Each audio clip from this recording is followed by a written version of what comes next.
Hello friends, welcome back to Reena's kitchen. આજે આપણે બનાવીશું વેજ ડ્રાય મંચુરિયન રેસીપી. આ મંચુરિયન રાત્રે ડિનરમાં ખૂબ જ ઇઝીલી બની જતા હોય છે. બાળકોને લંચ બોક્સમાં પણ આપી શકાય છે, સ્ટાર્ટરમાં સર્વ કરી શકાય છે. તો આ એક સ્વાદિષ્ટ વાનગી છે, ચાઇનીઝ રેસીપી છે અને શિયાળામાં દરેકના ઘરે બનતી જ હોય છે. તો ચાલો રેસીપી જોઈ લઈએ. મારી ચેનલને બેલ આઇકન પ્રેસ કરી સબસ્ક્રાઇબ કરી દેજો નવી રેસીપી જોવા માટે. મંચુરિયન બનાવવા માટે આપણે કોબીને ખમણી લેવાનું છે. તો કોબી ખમણ્યા પછી આપણે એક મીડિયમ સાઇઝનું ગાજર લીધું છે. ગાજરને પણ ઝીણી ખમણીની મદદથી આ રીતે ઝીણું ઝીણું ગાજરનું ખમણ કરી લેવાનું છે. તો કોબી અને ગાજર એ ભરપૂર પ્રમાણમાં લેવાના છે.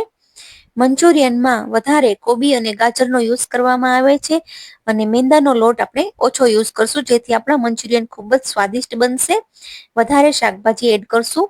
તો અહીંયા મેં લીલી ડુંગળી લીધી છે, તો લીલી ડુંગળીને પણ ઝીણી ઝીણી સમારી લેવાની છે. લીલી ડુંગળીનો સફેદ પાર્ટ અને ગ્રીન પાર્ટ પણ આપણે ઝીણો ઝીણો સમારી લેવાનો છે. અને ત્યાર પછી હવે આપણે એક નાનો ટુકડો આદુનો લીધો છે. આદુને પણ ખમણી લેવાનો છે. જો તમને આદુ વધારે પસંદ હોય તો હજી થોડું વધારે આદુ પણ ઉમેરી શકાય, એનો સ્વાદ મંચુરિયનમાં ખૂબ સરસ આવશે.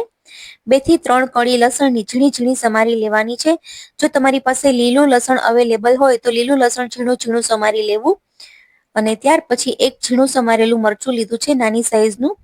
તો મરચાને પણ ઝીણું ઝીણું એકદમ સરસ કટ કરી લેવાનું છે.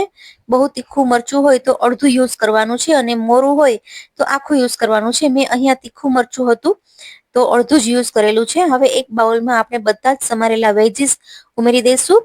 2 ચમચી જેટલો મેંદો અને આપણે કોર્નફ્લોર ઉમેરશું. 2 ચમચી જેટલો, સ્વાદ પ્રમાણે મીઠું, અડધી ચમચી તીખાનો ભૂક્કો, 1 ચમચી લાલ મરચું પાવડર ઉમેરી અને બધા જ શાકભાજીને આપણે મેંદા સાથે અને કોર્નફ્લોર સાથે એકદમ સરસ મિક્સ કરી દઈશું. અહીંયા પાણી જરા પણ ઉમેરવાનું નથી, કેમ કે શાકભાજીમાંથી પાણી છૂટશે એનાથી જ આપણો ડફ તૈયાર થઈ જશે. તો હવે આપણે મંચુરિયનના ડફમાંથી મીડિયમ સાઇઝની ગોળીઓ વાળી અને તૈયાર કરી લેવાની છે. તો આ રીતે ગોળીઓ વાળી લેવાની છે. તો બધી જ ગોળી વાળી અને રેડી કરી લીધી છે અને તેલ ગરમ કરવા મૂકી દીધું હતું. તેલ સરસ ગરમ થઈ જાય એટલે મંચુરિયન બધા ફ્રાય કરી લેવાના છે. મંચુરિયનની ગોળી વાળી અને જરા પણ રાખવા નથી. તમારે તરત જ મંચુરિયનની ગોળી બનાવી અને ફ્રાય કરી લેવાની છે, નહીતર ગોળીમાંથી શાકભાજી છૂટશે અને લૂઝ થઈ જશે અને મંચુરિયન સારા નહીં બને. એટલે ગોળી વાળવાનું સ્ટાર્ટ કરીએ ત્યારે જ આપણે તેલ ગરમ કરવા રાખી દેવાનું છે. તો ગોળી બને ત્યાં સુધીમાં તેલ સરસ ગરમ થઈ જાય. તેલ એકદમ સરસ ગરમ થઈ જાય ત્યાર પછી આપણે મંચુરિયનની ગોળીઓ ગોલ્ડન બ્રાઉન કલરની થાય ત્યાં સુધી ફ્રાય કરી લેવાની છે અને વચ્ચે વચ્ચે થોડી થોડી વારે ચલાવતા રહીશું. 2 મિનિટ માટે આ ગોળીઓને ફ્રાય કરી લીધી છે, સ્લો ટુ મીડિયમ ગેસની ફ્લેમ પર. તો આપણું મંચુરિયન તળાઈ અને બિલકુલ તૈયાર છે. હા ફ્રેન્ડ્સ, આ ગોળીઓ તમે થોડી વધારે જ બનાવજો, કેમ કે આ ગોળીઓ એમનેમ ખાવામાં પણ ખૂબ જ સ્વાદિષ્ટ લાગે છે. તો નાના છોકરાઓ તો એમનેમ પણ આ ગોળીઓ ખાઈ જશે. તો મંચુરિયન બનીને તૈયાર છે. તો ગ્રેવી માટે આપણે કટ કરેલી ડુંગળી, મરચા મોટા મોટા કટ કરેલા લીધા છે અને લીલું લસણ લીધું છે, આદુ મરચાની પેસ્ટ અને આપણે આદુ ખમણેલું લીધું છે અને થોડા લીલા લસણના સમારેલા કટકા લીધા છે નાના નાના. ત્યાર પછી એક વાટકીની અંદર આપણે 1 ચમચી જેટલો કોર્નફ્લોર લેવાનો છે અને કોર્નફ્લોરમાં થોડું પાણી ઉમેરી અને પેસ્ટ બનાવી અને તૈયાર કરી લેવાની છે. તો કોર્નફ્લોરની પેસ્ટ બનાવી અને રેડી રાખશું, જેથી આપણા મંચુરિયન છે એ ખૂબ જ સરસ બનશે. તો આ રીતે પેસ્ટ બનાવી લીધી છે અને ઝીણી સમારેલી કોથમીર પણ સાઈડમાં રાખશું.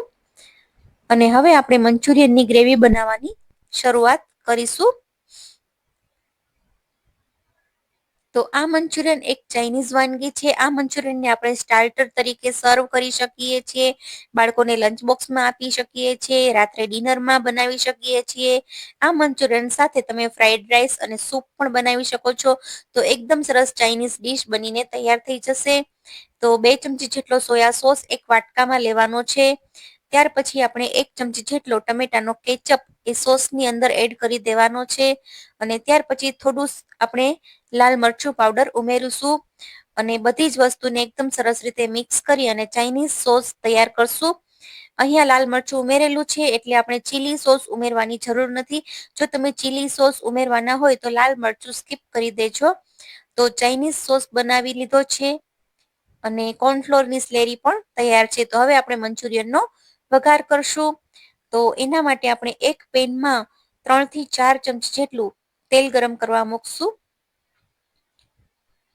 અને તેલ એકદમ સરસ ગરમ થઈ જાય ત્યાં પછી આપણે મંચુરિયનની ગ્રેવી બનાવવાનું સ્ટાર્ટ કરશું. ગેસની ફ્લેમ સ્લો ટુ મીડિયમ રાખશું અને આપણે જ્યારે મંચુરિયન ગ્રેવી બનાવતા હોય ત્યારે ગેસની ફ્લેમ સ્લો રાખવાની છે. હવે ચપટી હિંગ ઉમેરશું અને ત્યાર પછી આપણે ઝીણું સમારેલું લસણ અને ખમણેલું આદુ ઉમેરશું. તમે આદુ મરચાની પેસ્ટ પણ આ સ્ટેજ ઉપર એડ કરી શકો છો. એ પણ ખૂબ જ ફ્લેવરફુલ અને સ્વાદિષ્ટ લાગશે.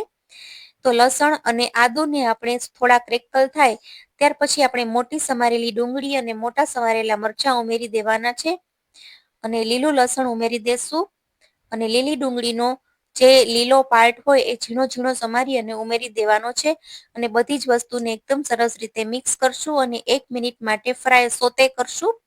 ત્યાર પછી સ્વાદ પ્રમાણે મીઠું ઉમેરવાનું છે અને હવે આપણે જે કોર્નફ્લોરની સ્લેરી બનાવી હતી એ ઉમેરી દેવાની છે અને આપણે ચાઇનીઝ સોસ રેડી કર્યો હતો એ ઉમેરી દેશું અને થોડું પાણી ઉમેરી દેશું અને બધી જ વસ્તુને મિક્સ કરી લઈશું અને 1 થી 2 મિનિટ માટે ગેસની ફ્લેમ સ્લો રાખી અને આ ગ્રેવીને કુક થવા દેશું. 1 મિનિટ પછી આપણે તૈયાર કરેલા મંચુરિયન ઉમેરી દેશું અને 1 મિનિટ માટે કુક કરશું. ત્યાર પછી ઝીણી સમારેલી કોથમીર અને લીલી ડુંગળીનો સમારેલો લીલો પાર્ટ છે એ ઉમેરી દેવાનો છે.